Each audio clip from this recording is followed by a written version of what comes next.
Seigneur, nous voulons te remercier pour tout ce que tu fais. Nous voulons te remercier pour la façon que tu agis en nous, la façon que tu nous instruis. S'il te plaît, continue à nous montrer un chemin droit et juste devant toi. Que toi-même tu puisses prendre le contrôle de nos pensées, de notre être. Et que nous puissions avoir une explication, une compréhension claire de tous ces versets. Béni sois-tu, Seigneur. T'avons prié en ton saint nom.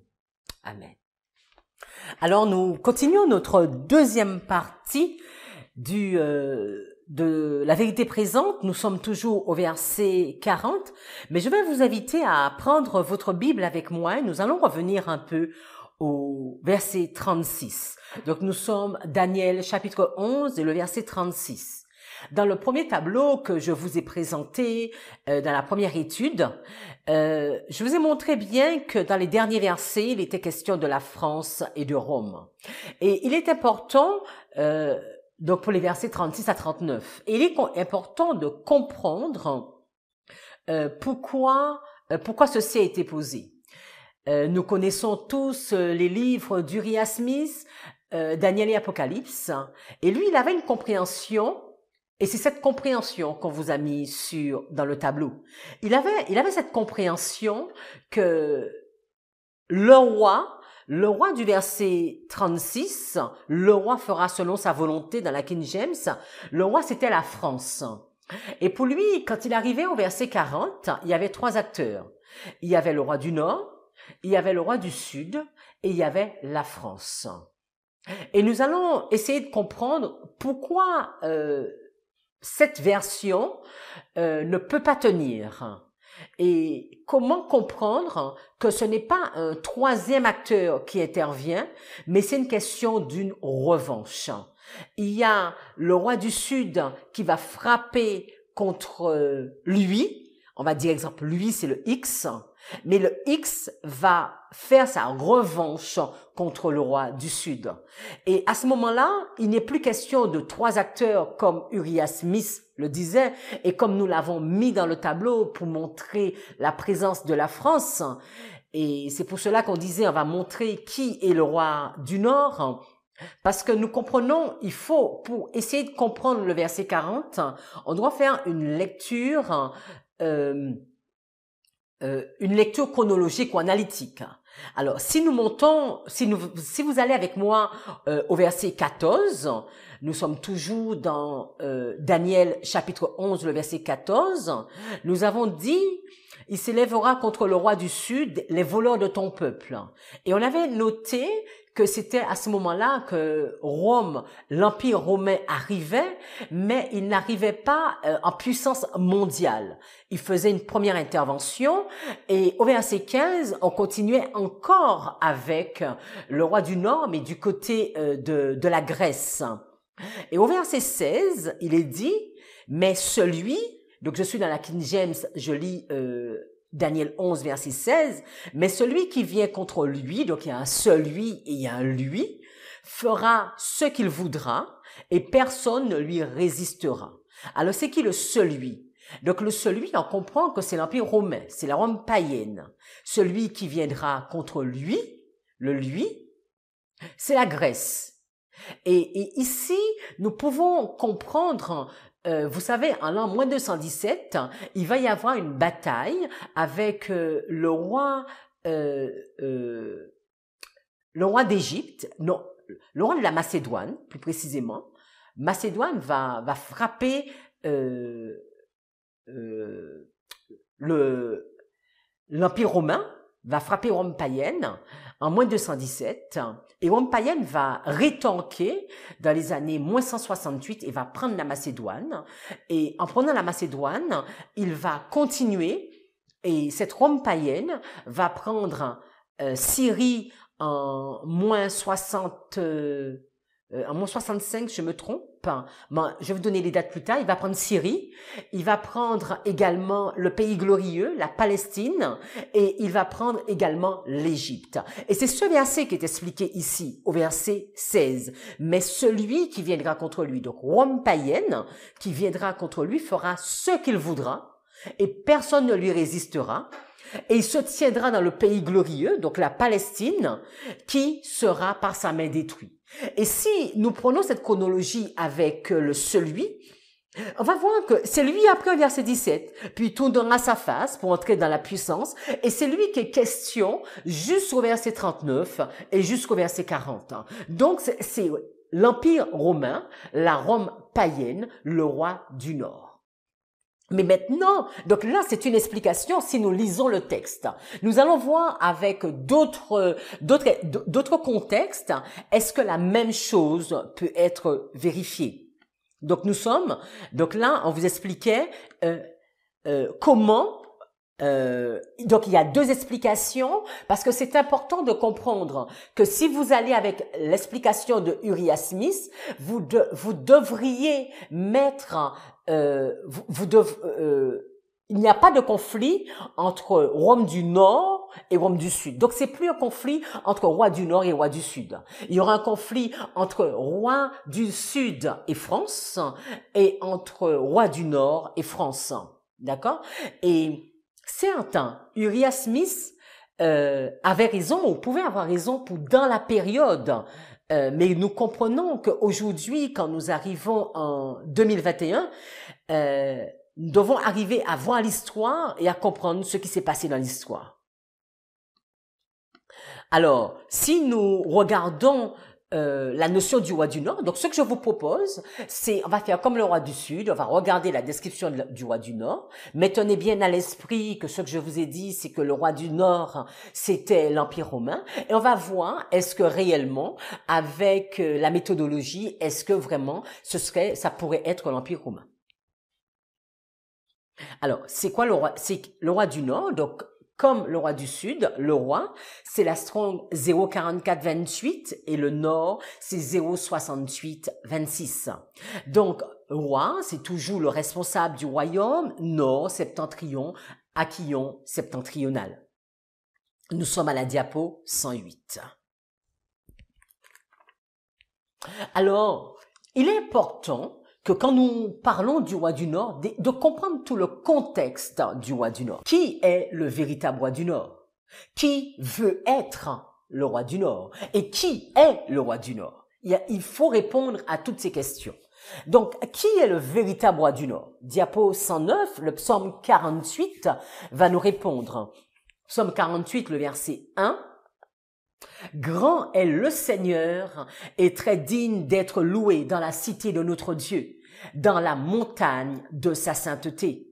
Magnifique par son emplacement, la joie de toute la terre est le mont Zion. Sur les côtes du nord, la ville du grand roi. Dieu est connu dans ses palais pour un refuge, car voici les rois s'étaient assemblés, ils avaient passé outre tous ensemble, ils l'ont vu, et aussitôt ils ont été émerveillés, ils ont été troublés, ils se sont enfuis à la hâte. C'est une belle étude pour voir le rassemblement de tous ces rois, parce qu'on nous dit qu'ils sont tous ensemble, et ils sont en train de regarder du côté du nord. Parce que qu'est-ce qu'ils ont vu du côté du nord? Ils ont vu le Seigneur, le grand roi, le seul roi du nord, le vrai roi du nord, qui se tient sur sa grande montagne. Alors, premièrement, il est important de préciser que le véritable roi du Nord est le Christ, est le Seigneur lui-même. Mais qui veut prendre la place du Nord? Regardons Ésaïe chapitre 14 afin de comprendre qui est le faux roi du Nord, puisque nous avons vu le vrai roi du Nord. Nous sommes au verset 12. Comment es-tu tombé du ciel, ô Lucifer, fils du matin? Comment as-tu été abattu à terre? Toi qui affaiblissais les nations. Nous sommes au verset 13. Car tu disais en ton cœur, je monterai au ciel, j'élèverai mon trône au-dessus des étoiles de Dieu.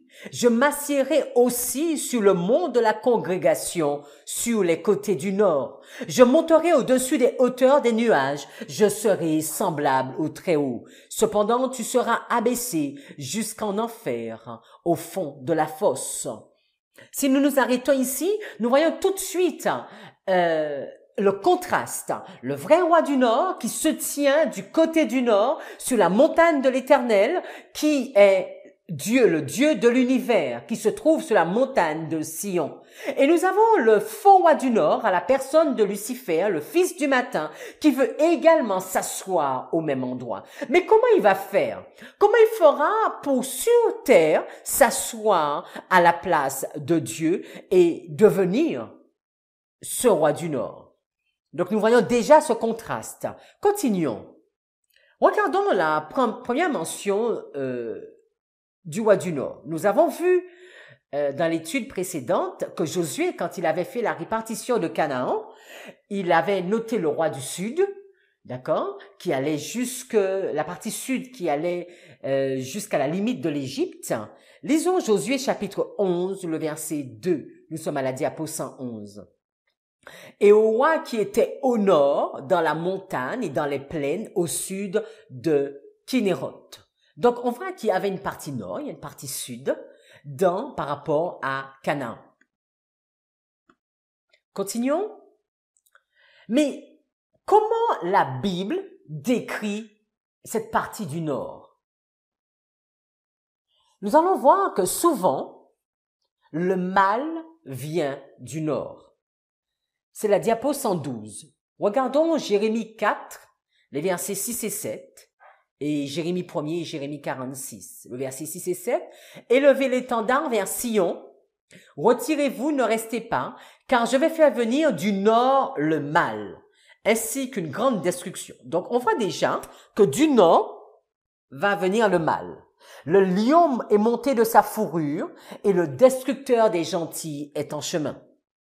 Jérémie 1, verset 14. Et le Seigneur me dit, du nord, un mal éclatera sur tous les habitants du pays. Donc du nord vient le mal. Jérémie 46, verset 20. L'Égypte est comme une très belle génisse, mais la destruction elle vient du nord. Donc on voit à travers ces trois textes que la destruction vient du nord. Mais qui est au nord pour que la destruction puisse venir du nord? Verset le 113, diapo 113. On continue toujours avec Jérémie. Nous sommes Jérémie 25, verset 9.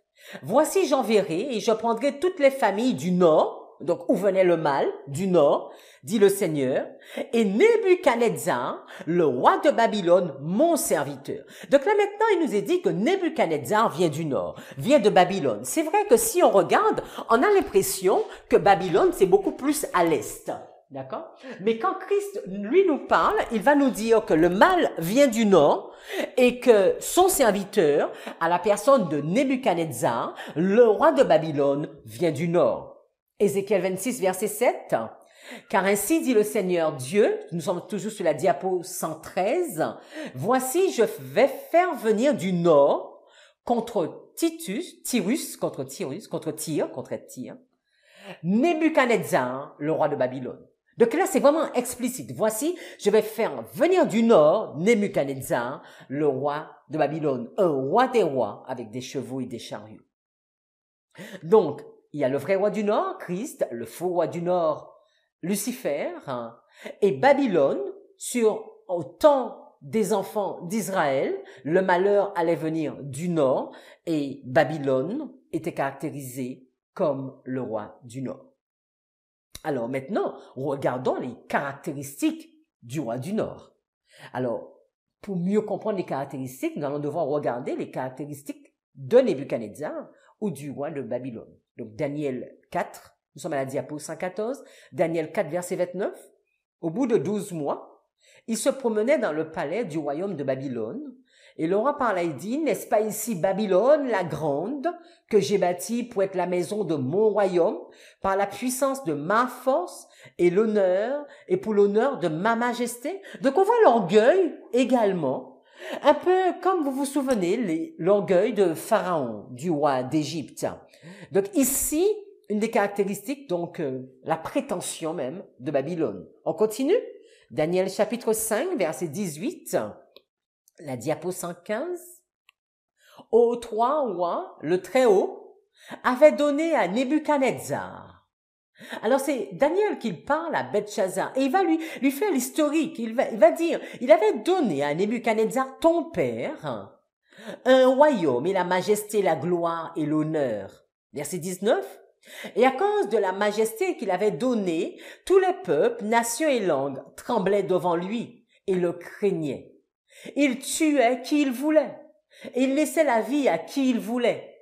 Il élevait qui il voulait. Il abaissait qui il voulait. Verset 20. Mais quand son cœur s'enorgueillit, donc on voit l'orgueil, et son intelligence s'endurcit dans sa fierté, il fut déposé de son trône royal et sa gloire lui fut ôtée. Donc quand on regarde le roi du Nord, on voit déjà l'orgueil. Il veut s'asseoir au Nord, mais l'orgueil même de Nebuchadnezzar.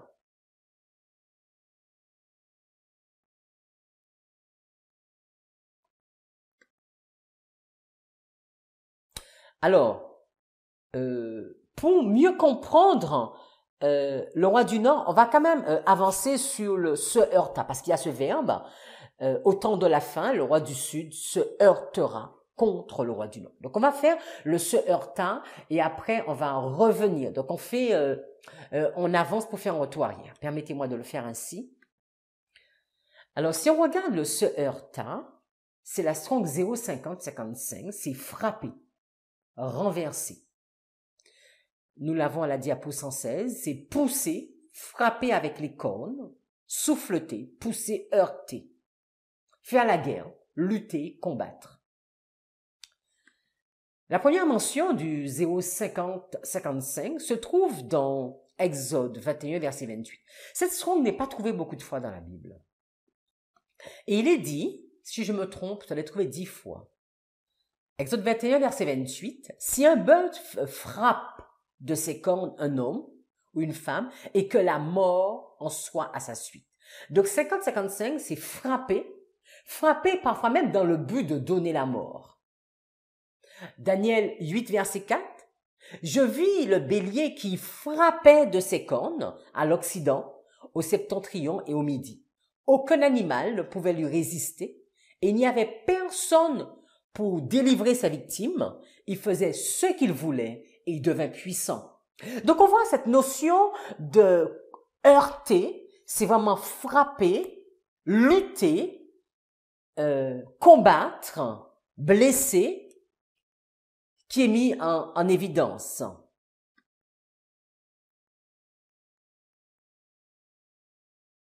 Un roi 22, verset 11. Si vous prenez avec moi un roi 22, verset 11.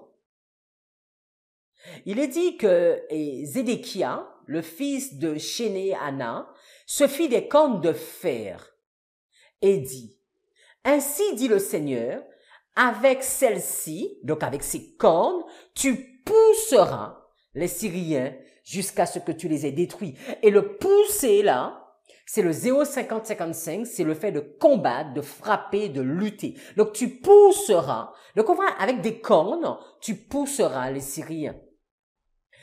Le psaume 44, verset 5 nous dit, avec toi nous renversons nos ennemis.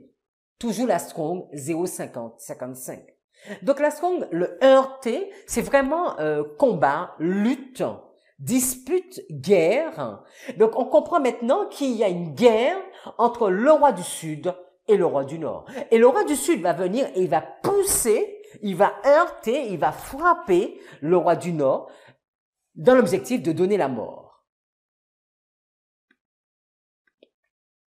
Alors regardons ce que Uriah Smith nous dit à la page 50 de son livre. Au verset 20, l'interprétation de ce symbole nous est présentée clairement. Le bélier que tu as vu et qui avait des cornes, ce sont les rois des Mèdes et des Perses. Il nous faut donc considérer convenablement jusqu'à quel point le pouvoir correspond au symbole en question. Les deux cornes représentaient les deux nationalités qui composaient l'empire. La plus grande s'éleva plus tard. Elle symbolisait la Perse, qui au début était simplement un allié des Mèdes. Mais plus tard, elle devint la partie principale de l'empire. Les directions vers lesquelles le bélier frappait montrent les directions vers lesquelles les Mèdes et les Perses étendirent leur conquête. Aucune puissance terrestre ne pouvait leur résister, tandis qu'ils avançaient vers la haute position à laquelle la providence de Dieu les avait appelés. Ils eurent tant de succès dans leur conquête qu'à l'époque d'Assuérus, que nous avons dans le livre d'Esther, le royaume médo-perse comprenait 127 provinces. Et là, c'est l'explication qu'il va donner de Daniel, le texte que nous avons vu de Daniel, chapitre 8, verset 4. Je vis le bélier qui frappait. Et le frappait là, c'est le 0,50-55 qu'on a vu, de ses cornes à l'Occident, au septentrion et au midi. Et Uriah Smith va donner une explication en montrant les batailles, les disputes, les combats qu'il y avait entre les différentes nations. Mais vous savez, comme on n'a pas cessé de le dire, la Bible, c'est un livre formidable. Mais ce sont des histoires qui se répètent. Il n'y a rien de nouveau sous le soleil. Si quelque chose existe, c'est que la chose a déjà existé dans le passé. Notre présent a déjà existé. Donc, si nous voulons voir cette notion, parce que qu'est-ce que nous avons dit? Uriah Smith dit qu'il y a le roi du Sud contre la France et le roi du Nord contre la France. OK? Donc ça, c'est une première version. Et nous disons que c'est le roi du Sud contre le roi du Nord et le roi du Nord contre le roi du Sud. Et il faudrait regarder, est-ce que dans la Bible, nous avons cette notion de revanche? D'accord? Pas d'une tierce personne, mais la notion de revanche. C'est-à-dire que on touche le roi du Nord et lui, le roi du Nord, il touche celui qui l'a touché. Alors, premièrement, on pourrait regarder, je ne sais pas si vous connaissez la bataille de Megiddo. La bataille de Megiddo qui va se passer en moins 609 et la bataille de Carchemish qui aura lieu en moins 605. Vous vous souvenez?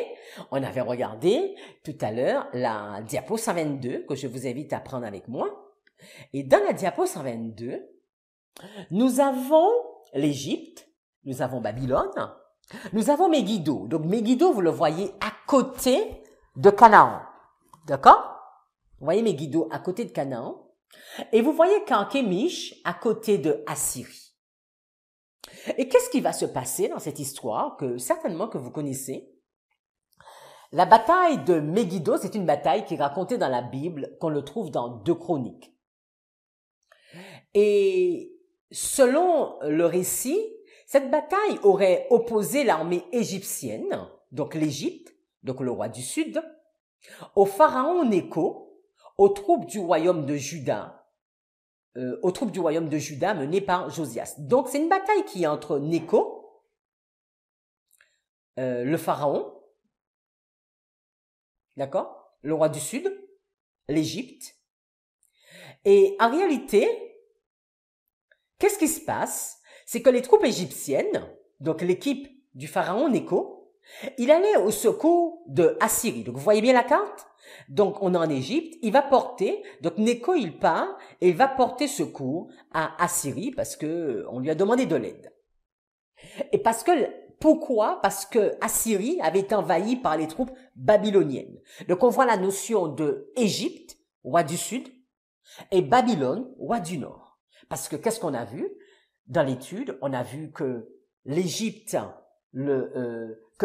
c'était le roi du Sud, et on a vu Nebuchadnezzar, Babylone, roi du Nord. Alors, l'Égypte, pharaon Nécho, monte en Assyrie afin d'aider ce peuple qui est envahi par le roi du Nord.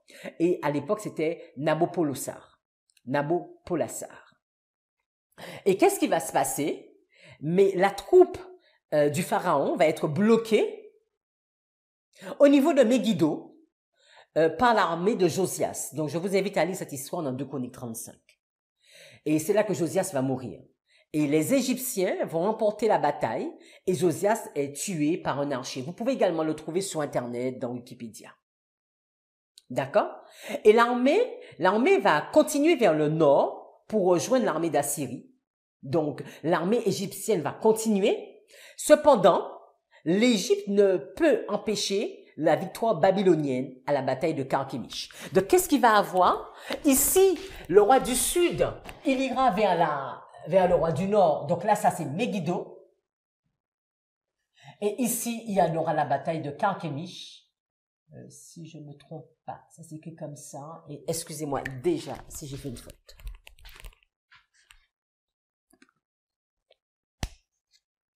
Alors, la bataille de Carchemish, donc il y en a une. La bataille de Megiddo, c'est en moins 609. Et la bataille de Carchemish, c'est en moins 605. On voit bien que la revanche n'a pas lieu le jour même. D'accord? Mais c'est important de noter que ce sont les mêmes acteurs. Il n'y a pas un autre acteur. C'est pas un combat avec 3 personnes. C'est le roi du Sud contre le roi du Nord. Et il y a une partie qui va se faire à Megiddo et l'autre partie va se faire à Carchemish.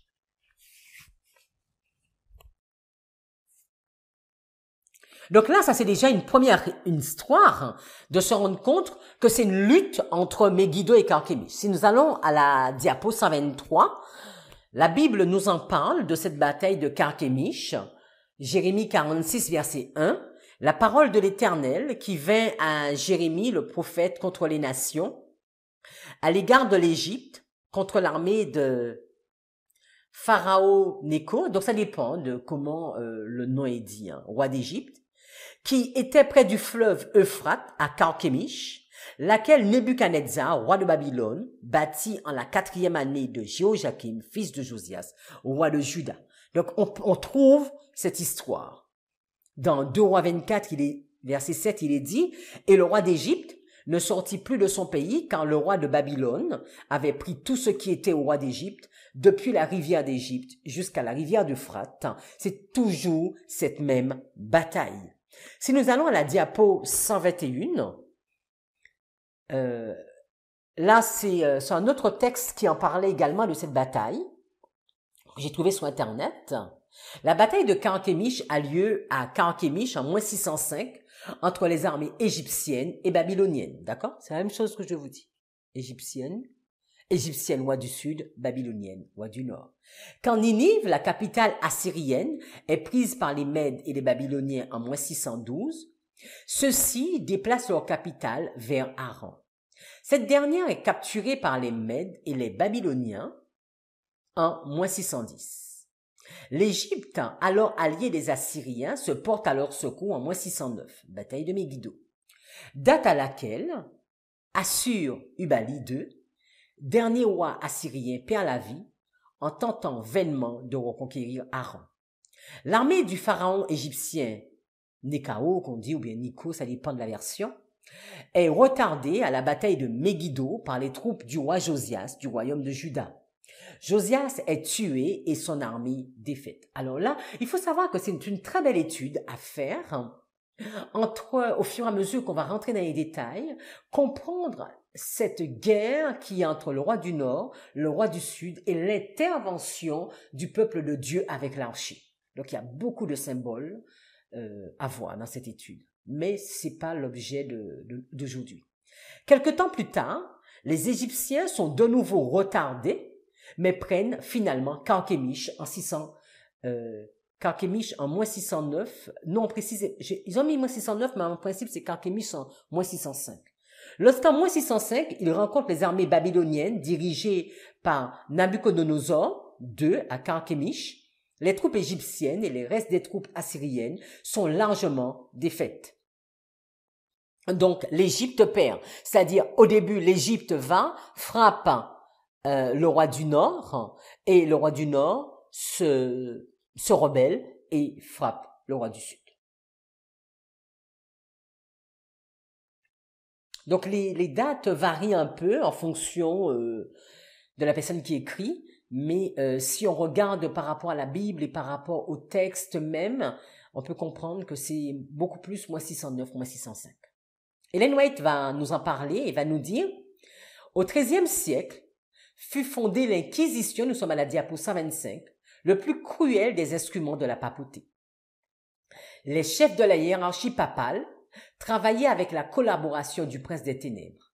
Dans leur conseil secret, ont eu pu voir Satan et ses anges diriger l'esprit d'hommes pervertis, tandis que l'ange de Dieu invisible au milieu d'eux prenait finalement note de leur inique secret et enregistrait des faits trop affreux pour être révélés à des humains. Babylone la grande était ivre du sang des saints. Les corps tortués de millions de martyrs criaient vengeance devant Dieu contre cette puissance apostate. Et là, Ellen White va faire une relation entre la papauté et Babylone la grande. Alors, nous allons continuer et pour essayer de mieux comprendre l'histoire de Megiddo, de Carchemish, de Josias, cette période de captivité. Alors, si nous regardons, nous sommes à la diapo 126. J'ai préféré vous la tracer que de la mettre au tableau.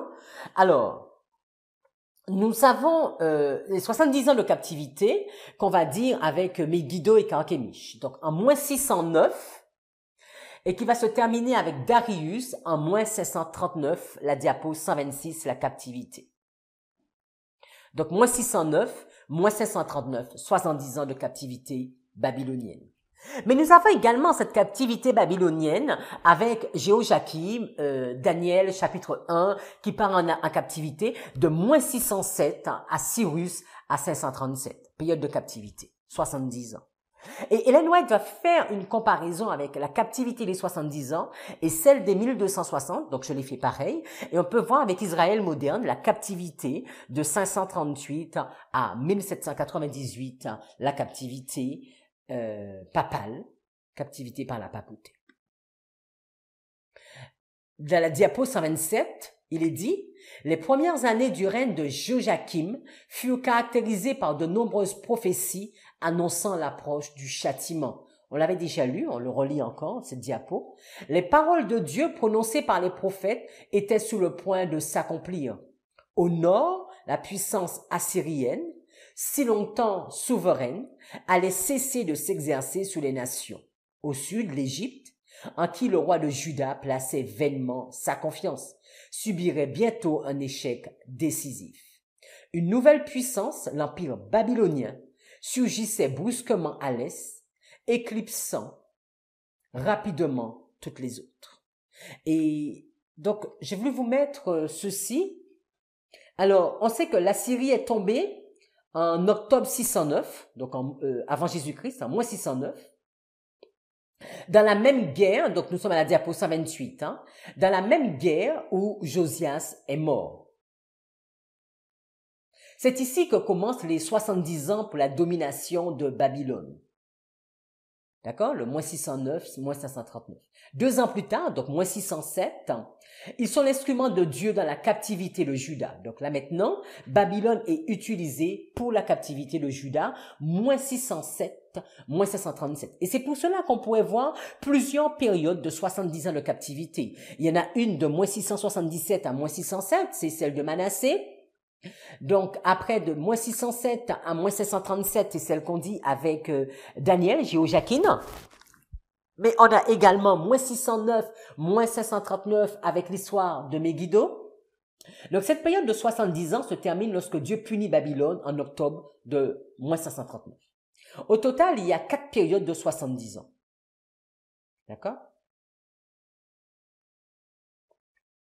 Donc, je voulais juste vous montrer un peu où se situe cette histoire de Carchemish et de Megiddo, de roi du Nord et de roi du Sud. On voit ça en lien avec la captivité, d'accord?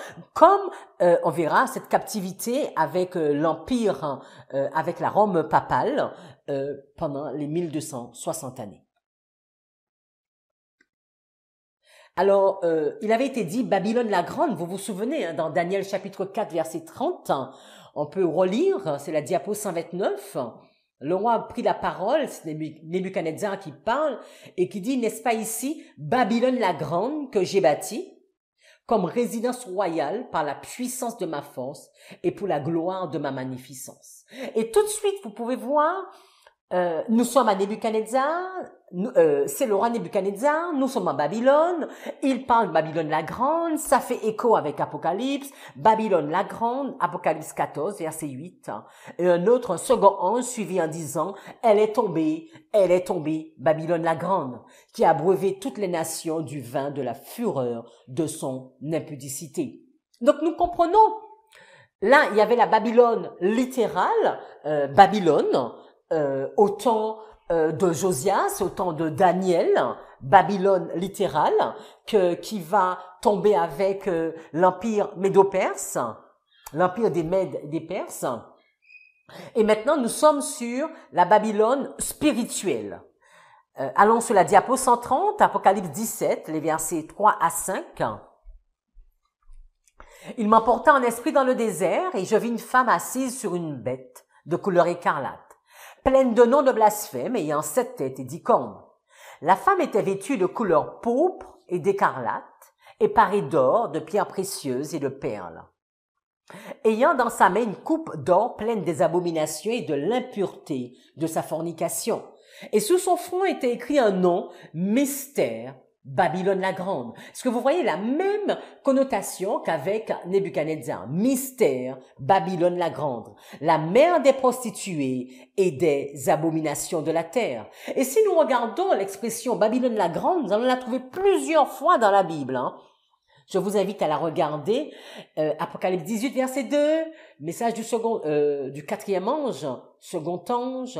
Il cria d'une voix forte, elle est tombée, Babylone la Grande.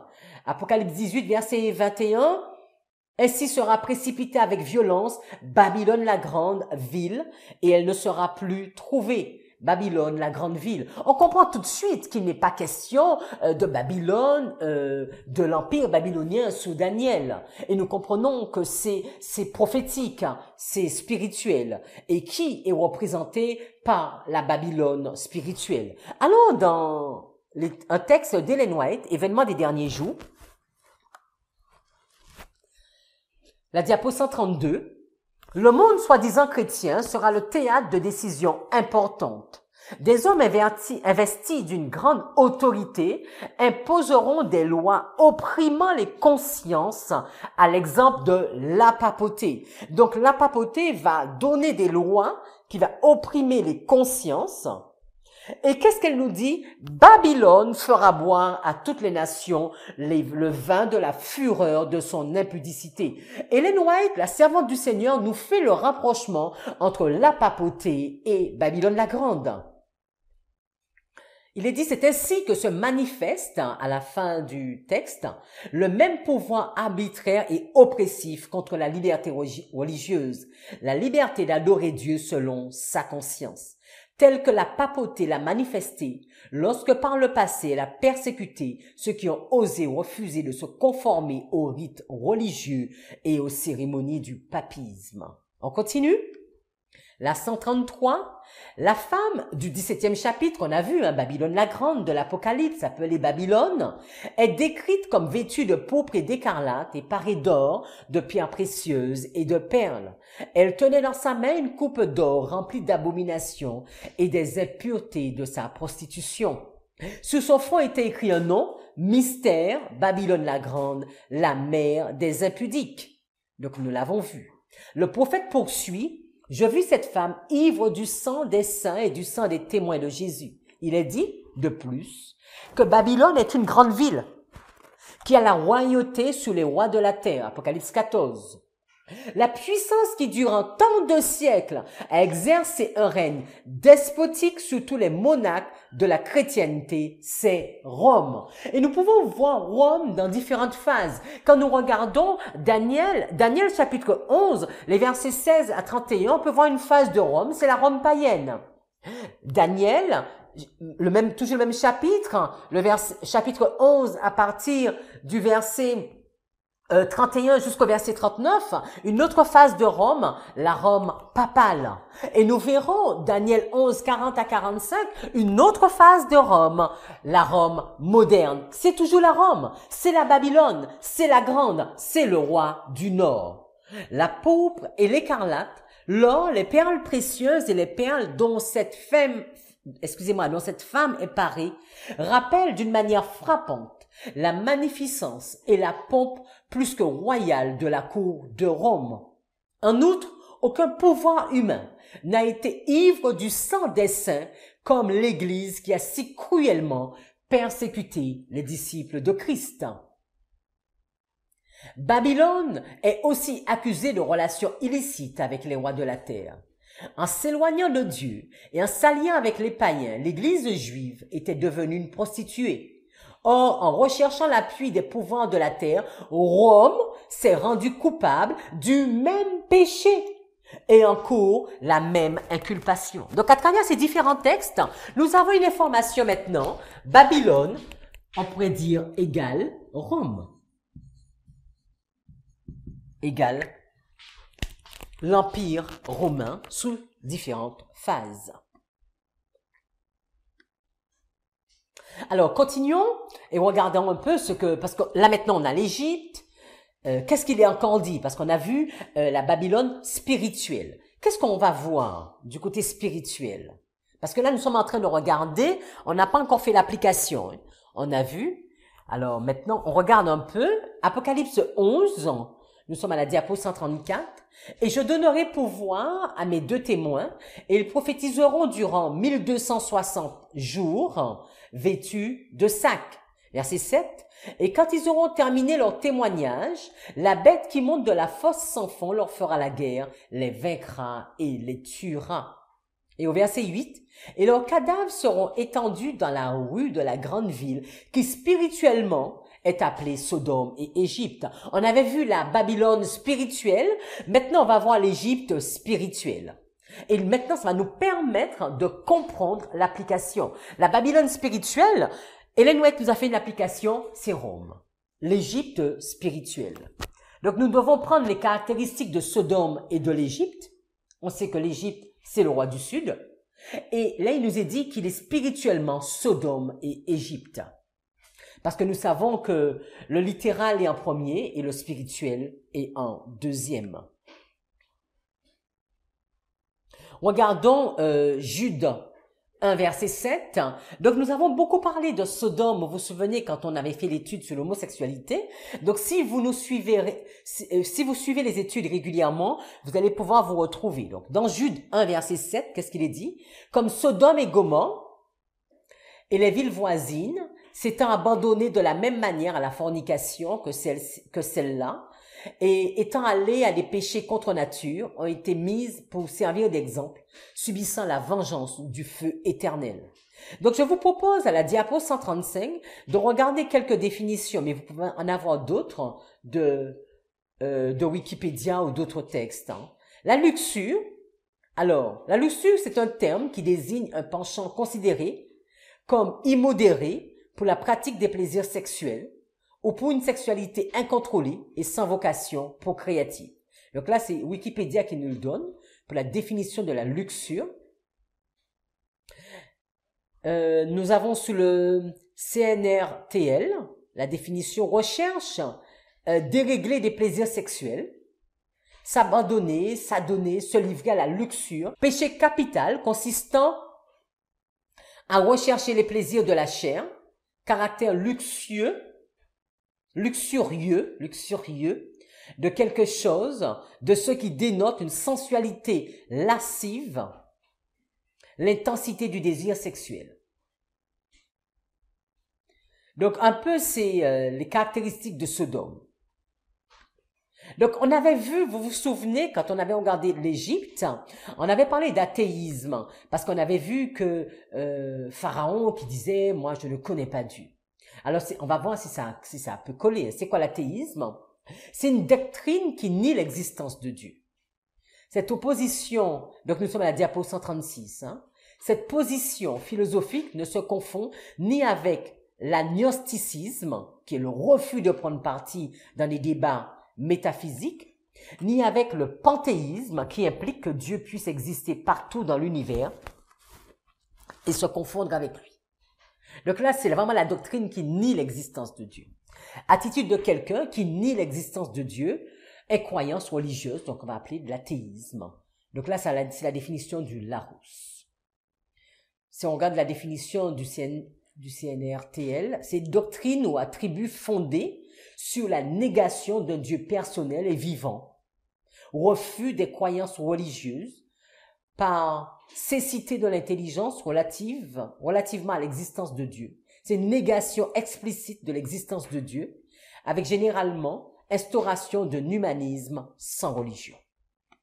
Donc voilà les définitions, et maintenant on va regarder, face à toutes nos définitions, par rapport à la luxure, l'athéisme, là nous sommes vraiment à la recherche du roi du Sud spirituel. Qu'est-ce que Ellen White va nous dire? La diapo 137. La grande ville, dans les rues de laquelle les deux témoins sont tués, donc c'est ce qu'on a vu dans l'Apocalypse, et où gisent leurs cadavres, est appelée dans un sens spirituel Égypte. Parce qu'on avait vu l'Égypte, on a vu c'est le roi du Sud, on a vu ses caractéristiques, maintenant ses caractéristiques, on a vu l'Égypte spirituelle, et on va essayer de comprendre par rapport aux caractéristiques de l'Égypte qui est représentée. C'est l'Égypte qui a le plus effrontément nié l'existence de Dieu et foulé aux pieds ses commandements. Aucun monarque ne s'était jamais rebellé plus audacieusement contre l'autorité du ciel que le pharaon d'Égypte. Quand Moïse lui apporta un message de la part de Dieu, il lui répondit avec hauteur: « Qui est l'Éternel pour que j'obéisse à sa voix en laissant aller Israël? Je ne connais point l'Éternel, et je ne laisserai point aller Israël. » C'est ce que nous trouvons dans Exode chapitre 5, le verset 2.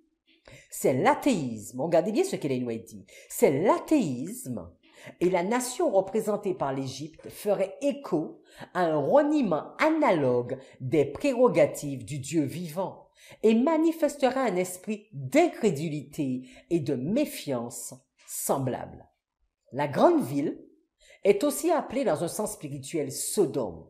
La corruption de Sodome se manifestait plus spécialement par sa luxure. Donc on voit l'athéisme et la luxure. Ce péché avait été également une caractéristique prééminente de la nation qui accomplirait les spécifications de cette écriture. Selon les paroles du prophète, un peu avant l'année 1798, un certain pouvoir d'origine et de caractère satanique se lèverait pour faire la guerre contre la Bible. Et dans le pays où le témoignage des deux témoins de Dieu serait ainsi rendu silencieux, serait manifesté l'athéisme du Pharaon et la luxure de Sodome. Donc là, il nous dit que dans un même pays, on verrait l'athéisme de Pharaon et la luxure de Sodome. On continue, la diapo 138. Cette prophétie a reçu l'accomplissement le plus frappant dans l'histoire de la France. Donc là maintenant, elle va nous dire que ici, l'Égypte, qui est égale au sud, ce serait la France.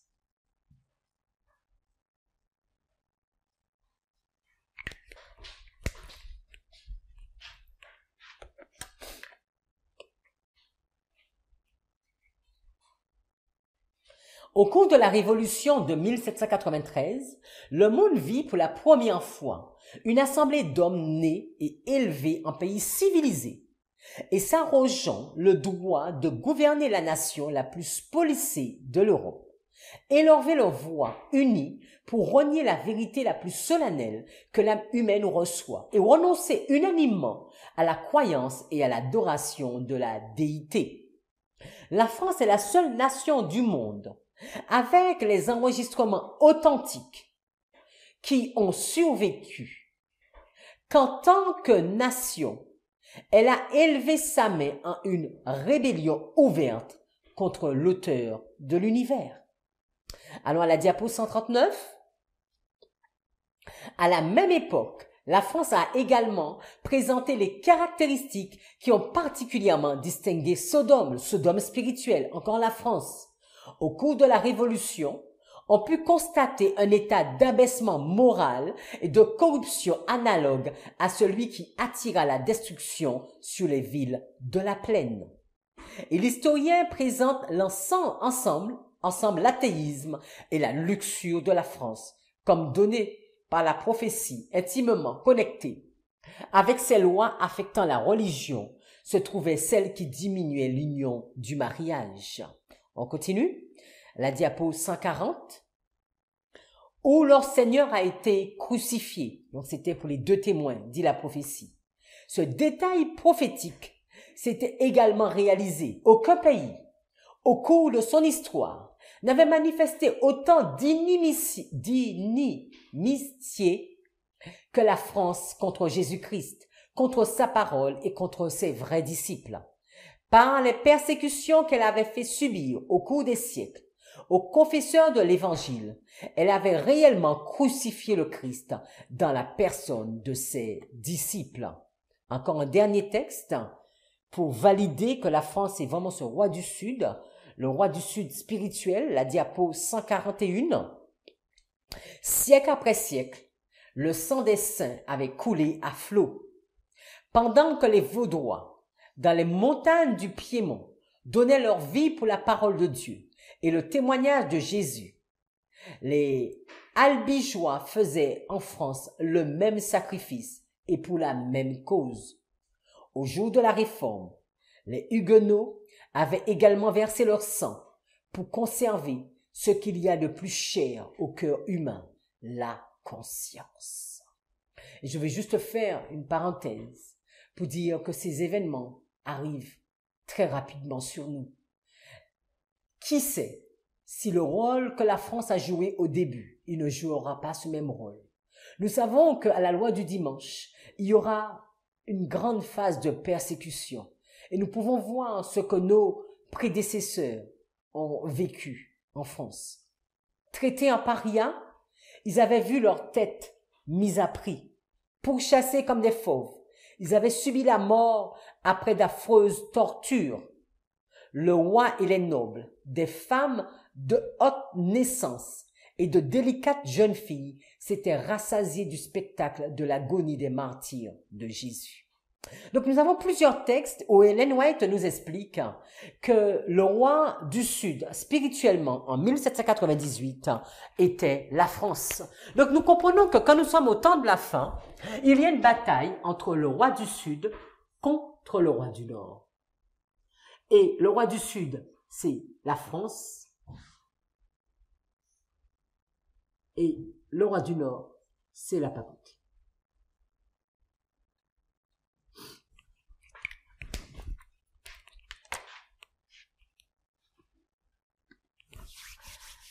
La diapo 142.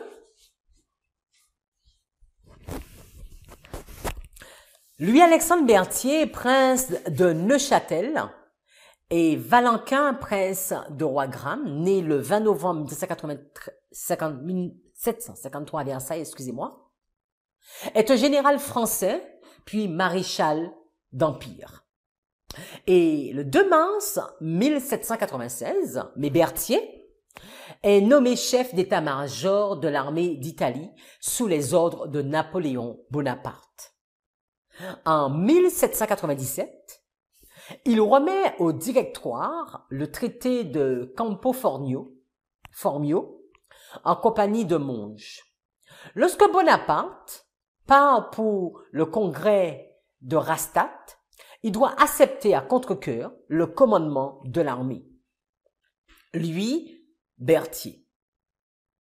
Le 10 février 1798, il occupe Rome et prend possession du château Saint-Onge, renversant le gouvernement papal pour proclamer la République romaine. Là, nous trouvons ça dans Wikipédia. Bonaparte l'emmène en Égypte, donc le roi du Sud. Ça nous fait un petit clin d'œil. Toujours comme chef d'état-major. Berthier revient en France avec son chef pour préparer le coup d'État du 18 Brumaire, durant le consulat, Bonaparte l'emploie comme ministre de la guerre. Donc là, je voulais juste vous montrer que dans l'histoire arrive sur la même conclusion que nous, que le 10 février 1798, mais c'est le général Berthier, français, qui va occuper Rome et qui va emmener en captivité le pape et qui va lui causer cette blessure mortelle. Dans la prochaine étude que nous ferons la semaine prochaine, nous verrons nous verrons le roi du Sud. Mais pour comprendre, vous vous souvenez de ce qu'il a été dit?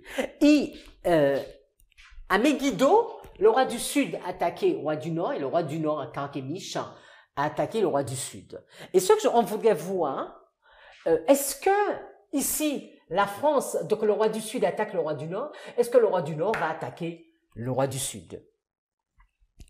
Pas au même moment. Dans l'histoire, nous n'avons pas d'histoire où on a vu la France prendre une revanche en 1780, que la papauté a pris une revanche en 1798. Vous savez que Rome ne change pas. Regardons la diapo 144. Nous ne voyons pas comment l'Église romaine pourrait se laver de l'accusation d'idolâtrie. Et cependant, c'est là la religion que les protestants commence à prendre en considération avec tant de sympathie et qui sera bientôt unie au protestantisme. Cette union, cependant, ne s'effectuera pas par un changement au sein du catholicisme, car Rome ne change jamais. Je voudrais un peu s'arrêter sur cette phrase. Rome ne change jamais. Donc, pour essayer de comprendre, il faudrait voir comment Rome a fonctionné sous la phase païenne, comment Rome a fonctionné sous la phase papale, et puisque Rome ne change pas, nous pouvons être sûrs que Rome fonctionnera de la même façon sous la Rome moderne. Pour cela, il faudrait retourner un peu à beaucoup de choses que nous savons déjà. Alors, si nous allons à la diapo 446. Je ne vais pas trop écrire au tableau, on va faire beaucoup plus avec les diapos. Daniel 8, verset 9. Daniel 8, verset 9 va nous dire que cette corne va faire tomber 3. En tout cas, il y en a 3 puissances qui vont tomber. Et quand nous regardons cette histoire, nous savons qu'en moins 217, le roi de la Macédoine, je ne me trompe pas, ça doit être Philippe V, il va aller contre Rome en moins 217. Et Rome, lui, il va se révolter contre la Macédoine en moins 168. Donc, on voit toujours, c'est la même chose. Donc, ici, c'est la Macédoine, donc le roi du Sud, qui va venir contre Rome en moins 217, et Rome qui va se révolter en moins 168 et va prendre la Macédoine.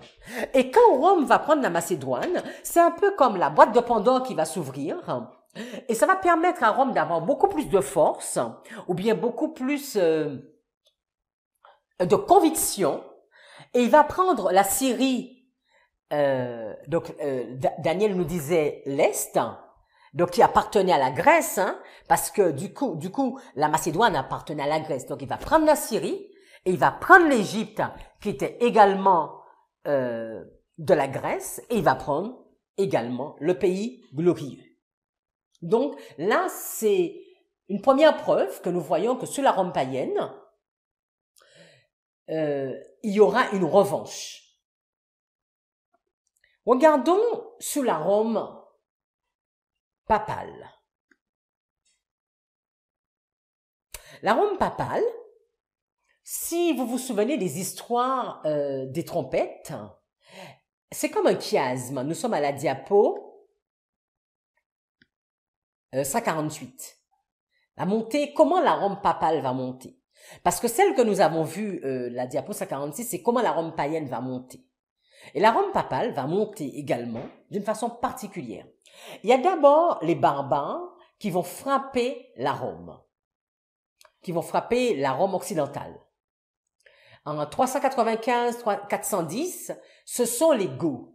Vous savez, les Goths étaient composés des Visigoths et les Ostrogoths, d'accord?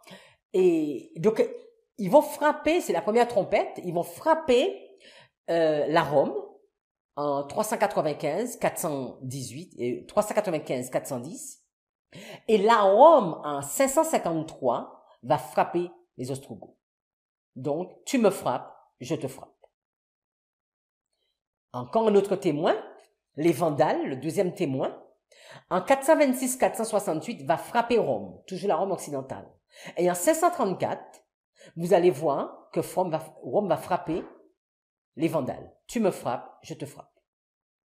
Les Hérules, est-ce qu'ils vont y échapper? Quatrième trompette. En 476-490, vont frapper Rome. En 493, Rome les frappe. Tu me frappes, je te frappe.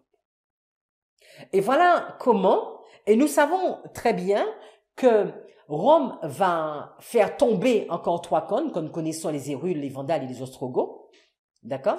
Comme il avait fait tomber sous la Rome païenne, la Syrie, le pays glorieux et l'Égypte. Tu me frappes, je te frappe.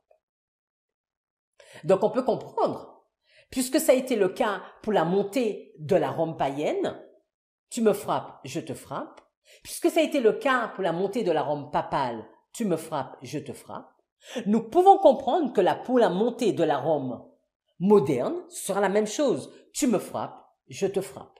Et donc dans ce cas, et c'est la même chose que Megiddo et Carchemish. Donc nous avons déjà au moins 3 exemples qui nous montrent que ça peut pas être une tierce personne à la personne de la France, parce que la façon que Rome a souvent fonctionné, c'est une revanche. Tu me frappes, je te frappe. Avec toutes ces informations, je vous invite à regarder la diapo 151. Elle est un peu, il y a beaucoup d'informations dessus, donc j'irai doucement avec vous. Il y a plusieurs lignes. Premièrement, la Rome païenne. Alors, qu'est-ce qu'on pourrait dire? La Rome païenne est frappée, d'accord? Et cela va conduire à la montée de la Rome païenne. Donc, elle est frappée par la Grèce, comme on a vu en moins 217, et Rome se révolte en moins 168.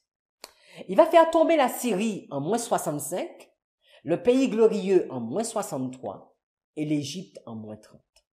Moi, je voulais juste vous montrer que souvent, nous avons dit que la Rome, pour qu'elle puisse dominer, elle doit faire tomber 3 têtes et après elle domine. Auquel cas, si c'était vrai, sa domination commencerait en l'an moins 30. Mais quand on regarde, sa domination n'a pas commencé en l'an moins 30, mais beaucoup avant. Donc, se pourrait-il que, avant même que Rome ne fasse tomber les 3 têtes, que Rome domine déjà, on continue, on va regarder, est-ce que ça pourrait être vrai? Donc là, on a mis la croix, d'accord, pour montrer que c'est dans cette période-là où Christ est crucifié. Et ça va se terminer par Rome qui est frappé. Alors, on a vu au début, c'est vraiment la même histoire. Rome, alors, on pourrait presque dire, alors, on regarde une structure de ce genre. Donc, Rome est frappé. D'accord? Rome est frappé. Lui, Rome, il frappe à son tour. Donc là, maintenant, c'est Rome qui frappe. Et quand Rome frappe, mais il va faire tomber 3 têtes. Et avant même de finir ces 3 têtes, il va commencer à dominer ou à persécuter un peuple. Donc, il va commencer à dominer, il va commencer à persécuter un peuple. Et de nouveau, Rome est frappé.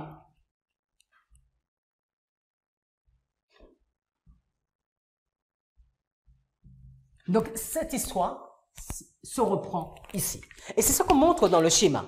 Donc, en 395, Rome sera frappée par les barbares. Donc, Rome est frappé. Donc, on recommence l'histoire. Et là, maintenant, c'est la Rome païenne. Rome est frappée par les barbares. Il va se révolter. Et maintenant, une autre phase de Rome arrive sur la scène, la Rome papale. Tu m'as frappé, je te frappe. Donc, Rome est frappé en 395-490 par les barbares, par les Hérules, les Vandales et les Ostrogoths. Il frappe Rome. Et Rome va les frapper de nouveau, les Hérules, les Vandales et les Ostrogoths. Il va frapper tout le monde parce qu'il a été frappé 3 fois. Donc, lui aussi, il frappe 3 fois. Et il va faire tomber les Hérules en 493, les Vandales en 534 et les Ostrogoths en 553. C'est ce que vous voyez avec les petits bâtons rouges. Mais vous vous souvenez qu'en 538, donc environ 4 ans après les Vandales, il y a une loi du dimanche qui va être votée en France. Donc nous sommes encore dans une domination de Rome. Donc 538 commence les 1260. Donc 538 n'attend pas 553. Donc on voit bien que ça commence avant. Donc se pourrait-il que, avant que Rome ne fasse tomber les 3 têtes, que Rome domine déjà. Parce que souvent nous disons que Rome fait tomber 3 têtes et après Rome domine. Rome fait tomber 3 têtes, mais avant même de faire tomber la 3e tête, Rome domine déjà. Rome est frappé, puisque Rome a frappé, donc on le frappe. Donc en 1798, Rome est frappé. Tu me frappes, je te frappe. Donc le roi du Sud frappe Rome. Donc on doit s'attendre à un moment que Rome frappe le roi du Sud. Et quand il va frapper le roi du Sud, mais de nouveau, il y en aura 3 aussi qui vont être assujettis. Donc, le roi du Sud, le pays glorieux et l'Égypte. Et nous comprenons que le pays glorieux a la loi du dimanche, la domination de Rome commence, et cela nous montre bien que dans notre histoire, la persécution, la loi de dimanche n'arrivera pas après qu'il ait pris l'Égypte, mais bien avant, parce que nous suivons toujours la même structure que Rome intervient, et avant de prendre les 3 obstacles, Rome domine déjà. Aussi, la prochaine fois, nous allons rentrer un peu plus, voir le 40 verset B, comprendre le roi du Sud, comprendre qui est ce roi du Sud, à quel moment que Rome va se venger, comment il va se venger, ce qu'il va utiliser pour cette vengeance, et au fur et à mesure, nous allons continuer le chapitre de Daniel 11 sur la vérité présente. Nous allons terminer par la prière.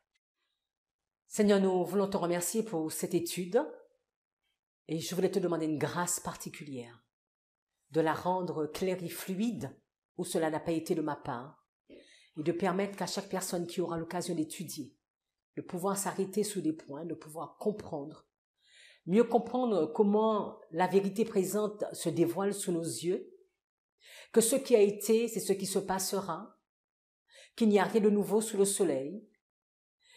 Et alors que ta servante nous a montré le roi du Sud en 1798 ainsi que le roi du Nord, puisque Rome ne change pas, nous comprenons que c'est Rome qui va se révolter de nouveau contre le roi du Sud.